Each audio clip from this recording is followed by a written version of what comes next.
Hi friends, ఈరోజు మనం ఇంకొక కొత్త టాపిక్తో మీ ముందుకు వచ్చాను. అయితే అదేంటంటే మన లైఫ్లో ఎక్స్పెషల్లీ హిందూ సోదరులు వాళ్ళకి ఏంటంటే చనిపోయిన తర్వాత వాళ్ళ చివరి కొరకు ఏమవుతుందంటే వారణాసిలో తమని అస్థికలు కల్పమని చాలామంది చెప్తుంటారు. అయితే అదే ఒకటే కాకుండా వారణాసి అనేది హిందువులకి చాలా పుణ్యక్షేత్రం, చాలా పెద్ద పుణ్యక్షేత్రం. ఎంతోమంది అక్కడికి వెళ్తుంటారు. అయితే అదొకటే కాదు, అది గంగా నది పరివాహక ప్రాంతంలో ఉన్న ఒక గొప్ప పుణ్యక్షేత్రం కూడా. అయితే ఇన్ని గొప్ప లక్షణాలు ఉన్న ఈ ప్రదేశానికి వాటి గురించి తెలియని కొన్ని ఫ్యాక్ట్స్ని మేము ముందొచ్చిపోతున్నాం. అయితే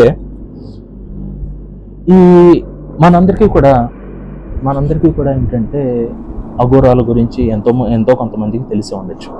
అయితే ఈ అఘోరాల ముసుగులో ఎన్నో తప్పులు జరుగుతున్నాయి. ఎందుకంటే అఘోరాలని శివుడు ప్రతిరూపంగా చెప్పడం జరుగుతుంది. తెలుసు కదా మీ అందరికీ కూడా. వాళ్ళు ఏంటంటే ఆ భక్తుల యొక్క విశ్వాసాన్ని వాళ్ళు తమకి అనుకూలంగా మార్చుకొని ఎంతో దారుణాలకు ఒడిగడుతున్నారు. ఆ విషయం వాళ్ళకి కూడా తెలుసు. కాబట్టి ప్రతి ఒక్క అఘోరాని నమ్మొద్దు. అఘోరాల వేషంలో ఉండే వాళ్ళని మాత్రమే జాగ్రత్తగా ఉండండి. ఎక్స్పెషల్లీ మళ్ళీ నేను చెప్పబోతున్నా వాళ్ళు చాలా జాగ్రత్తగా ఉండాలి. ఎందుకంటే అఘోరాల ముసుగులో వాళ్ళపైన చేతబడులు లేదంటే వాళ్ళ మీద ప్రయోగాలు చేయడం ఇలాంటివి జరుగుతున్నాయి. ఇది నిజం. కాబట్టి మీ అందరూ కూడా జాగ్రత్తగా ఉండడం. ఎందుకంటే ఫ్రెండ్స్, భక్తిగా ఉండడం తప్పులేదు, కానీ మూఢత్వంగా ఉండకూడదు అనేదే నా సిద్ధాంతం.